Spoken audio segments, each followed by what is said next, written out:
Hello, everybody. I'm sitting here with Neil Patel, co-founder of KissMetrics and some other Kiss Insights and things like that. Don't know if you followed the Twitter stream for KissMetrics up before their launch, but it was quite impressive. So, hey, Neil. Thanks for having me. Hey, awesome. I'm glad you're here. Well, I wanted to just corner you and ask you why the heck you guys decided to make KissMetrics, another analytics application of all things.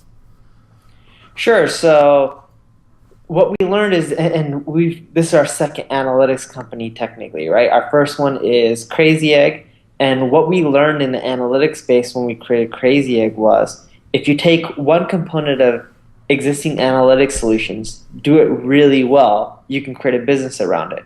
So Crazy Egg helped you visualize your user experience better, right? We took the site overlay feature in Google Analytics, and at that time it was Click Tracks, which was really popular for their site overlay feature, and we tried making it better and help people better understand how to navigate websites or how users interact with the websites.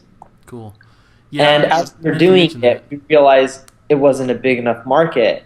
And Crazy kind of help you with conversion, but didn't help a ton as much as wanted. It helped more with usability. Well, we realized there was a much bigger business. Me and my business partner realized, like, hey, maybe we should create a new company, and we started focusing on conversions. Because if you ever set up a conversion funnel in Google Analytics, Omniture, Hitwise, which is now owned by Omniture, KissMetrics, there's a lot of other companies that there's pain, there's a lot of problems with doing it. And we realized that, hey, if we created one really good tool that helped you better track your conversions, we could be onto something. And we're like, everyone loves Google Website Optimizer, Google Analytics, and all these tools, and some help you improve your conversions, others don't. And we're just like, well, if all these people are trying to improve their conversions, shouldn't we first help them try to solve the part of tracking their conversions properly, right? Right. You guys, yeah, I've heard your talk on analytics and tracking conversions and stuff. And this app, it's like you wanted to take it beyond the page view, beyond just tracking the conversion, right? You wanted to get in the minds of like the visitor before they even get to the site. Aren't you guys doing some of that stuff? Yeah, definitely. We're tracking people. So if you sign up, we look where you originally came to our site from. But we're all about trying to understand the visitor or the person. Visitors really don't matter because it's just an arbitrary number, but all you really care about is how many people visit your site. But we're trying to understand things like lifetime value of a user. How much revenue is a specific traffic source driving you? Right. Because not all websites, web applications, so forth, so on, have one transaction. Sometimes it's multiple transactions like Amazon, which help with lifetime value, or it's freemium. You could come from my site to Google or from Google to my site and then later on upgrade it into a paid user. Right. And that's, if you run an e-commerce site or you're tracking conversions on your site, that's just huge. We were lucky enough very, very early on to get a little sneak peek into KissMetrics through our WordPress blog. Unmet Styles run on WordPress. And it was quite amazing just to see, what people are reading, and you can almost tell why, like what content was being successful. It was good stuff. How does you have the little sister app, the Kiss Insights? How did that come about, and how does that play with the whole thing? Sure. So someone who uses Kiss Insights, wait, let me make sure I get this right. Yeah, that's correct. Someone who uses Kiss Insights may not be ideal KissMetrics users. Right.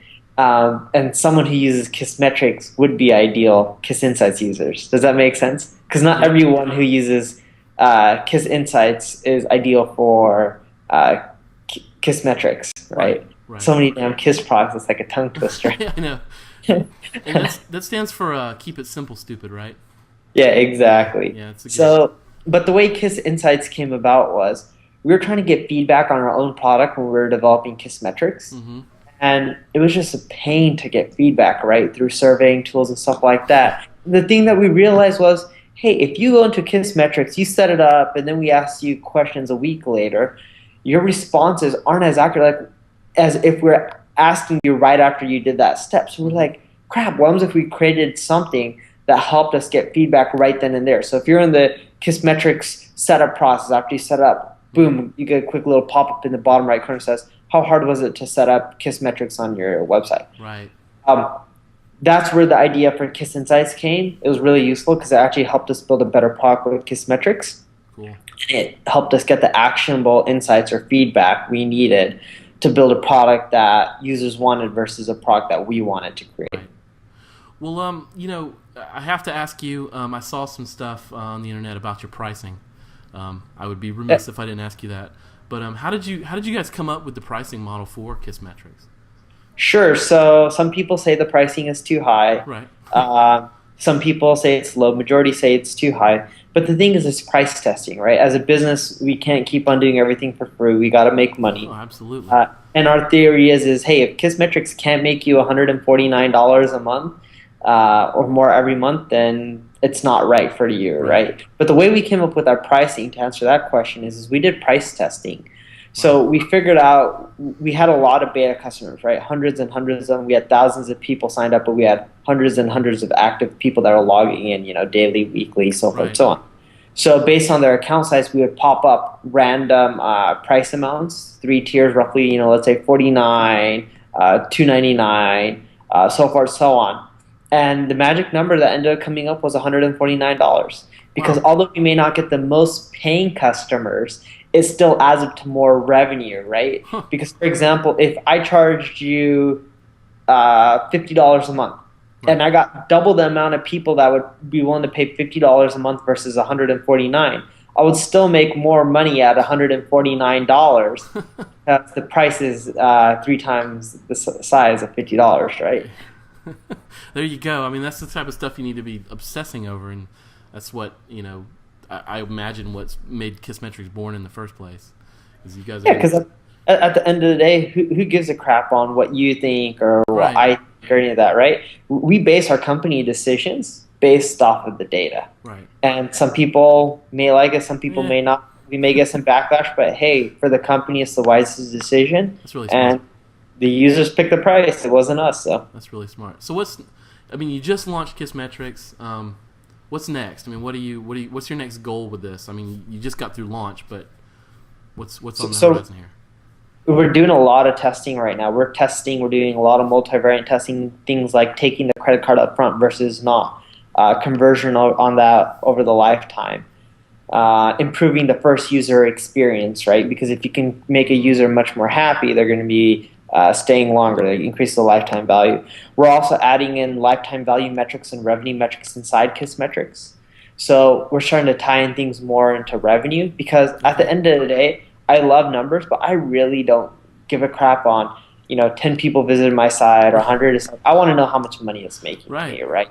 And analytics is always so powerful if you don't include, business intelligence into there, right? You have to start focusing more on what data is going to help you with customer acquisition. So we're trying to go and tailor the software into creating more actionable metrics versus vanity metrics. That's awesome. I mean, for me, that's worth the $150 right there. If you do that for me, and I don't have to go into Google and just tweak the hell out of it, it's worth it.